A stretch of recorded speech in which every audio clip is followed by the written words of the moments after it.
هذه زكاتي نعم نعم نعم، هذه زكاتي نعم نعم نعم، ها ها ها ها ها ها. هذه زكاتي نعم بأديها،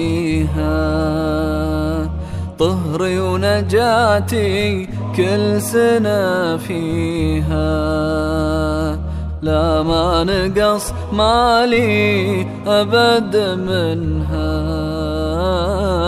يوم الفقير يكون سعيد فيها. هذه زكاتي. السميع العليم من الشيطان الرجيم. بسم الله الرحمن الرحيم. الحمد لله رب العالمين، والصلاة والسلام على النبي العدنان محمد بن عبد الله صلوات ربي وسلامه عليه. أما بعد، أيها المؤمنون والمؤمنات، مستمعي الكرام، مشاهدي الأعزاء، سلام الله عليكم ورحمته تعالى وبركاته. ما زلنا في سلسلة شعيرة الزكاة ومؤسسة الزكاة.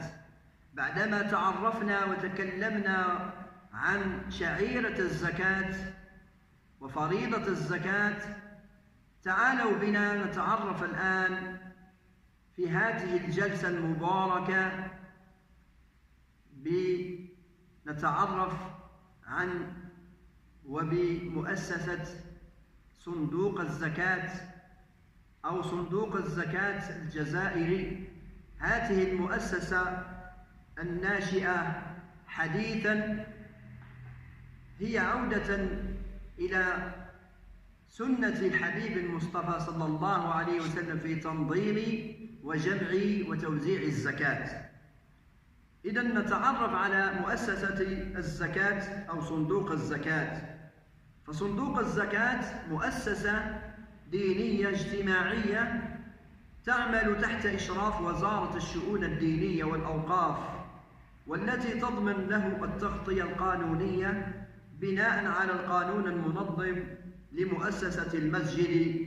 ويتشكل الصندوق من 3 مستويات تنظيمية، هي اللجنة القاعدية، ويعنى باللجنة القاعدية تكون على مستوى كل دائرة من دوائر الوطن.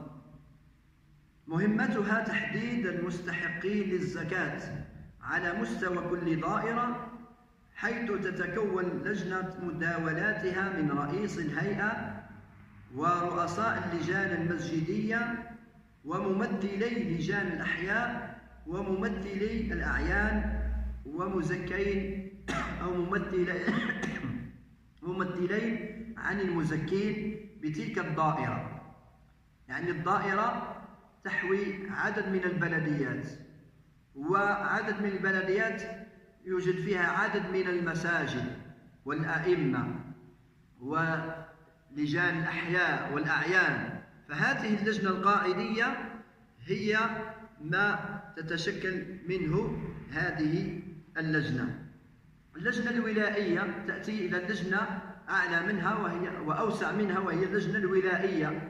واللجنة الولائية تتكون على مستوى كل ولاية من ولايات الوطن، وتوكل إليها مهمة الدراسة النهائية لملفات الزكاة على مستوى الولاية، وهذا بعد القرار الابتدائي على مستوى اللجنة القاعدية. وتتكون لجنة مداولاتها من رئيس الهيئة الولائية وهو مدير الشؤون الدينية والأوقاف لتلك الولاية، وإمامين الأعلى درجة في الولاية، وكبار المزكين، وممثلي الفيدرالية الولائية للجان الأحياء واللجان المسجدية، إضافة إلى رئيس المجلس العلمي للشؤون الدينية بالولاية، وقانوني ومحاسب واقتصادي مساعد واجتماعي، ورؤساء الهيئات القاعدية، وبعض المنظمات مثل الكشافة الإسلامية الجزائرية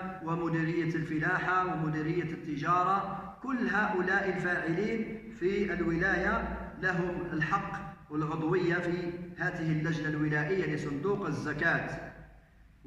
وكذلك بعدها ولجنة أوسع منها وهي اللجنة الوطنية، أي صندوق الزكاة الجزائري يتكون من 3 لجان: لجنة قاعدية على مستوى الدائرة، ولجنة ولائية على مستوى الولاية، ولجنة وطنية على مستوى الوطن.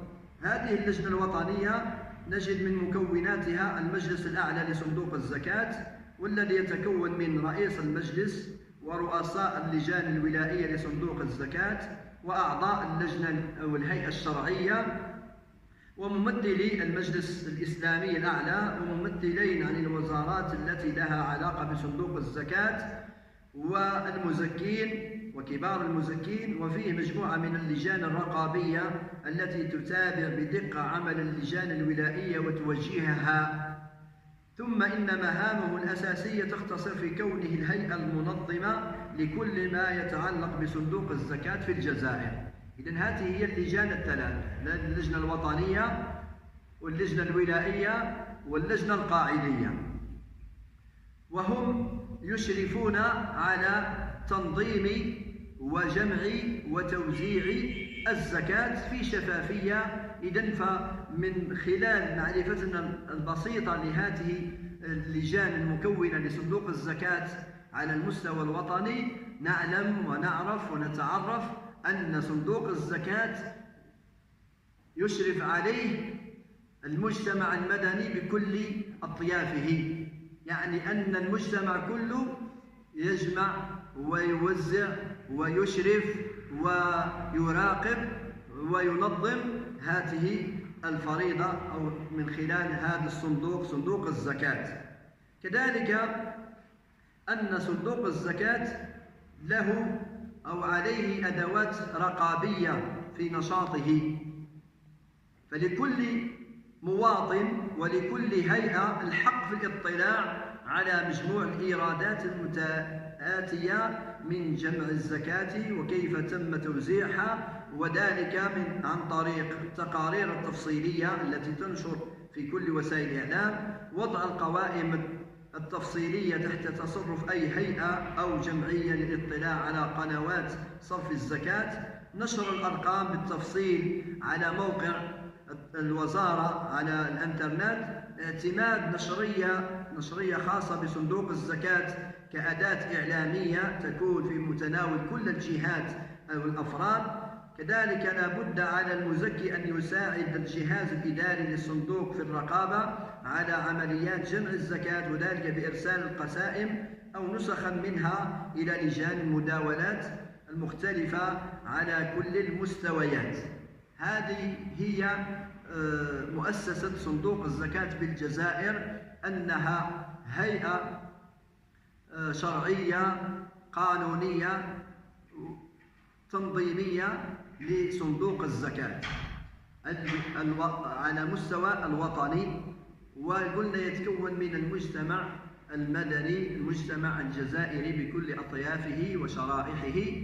فنسأل الله تعالى أن يحقق لهذا المشروع، مشروع صندوق الزكاة، يحقق له مراده، وأن نعيد لفريضة الزكاة هيبتها ومكانتها في ديننا وفي مجتمعنا. نسأل الله سبحانه وتعالى أن يوفق القائمين على هذه الفريضة العظيمة، وتقبل الله منا ومنكم صالح الأعمال، وجعلنا مفاتيحا للخير مغاليقا للشر، والحمد لله رب العالمين، والسلام عليكم ورحمة الله.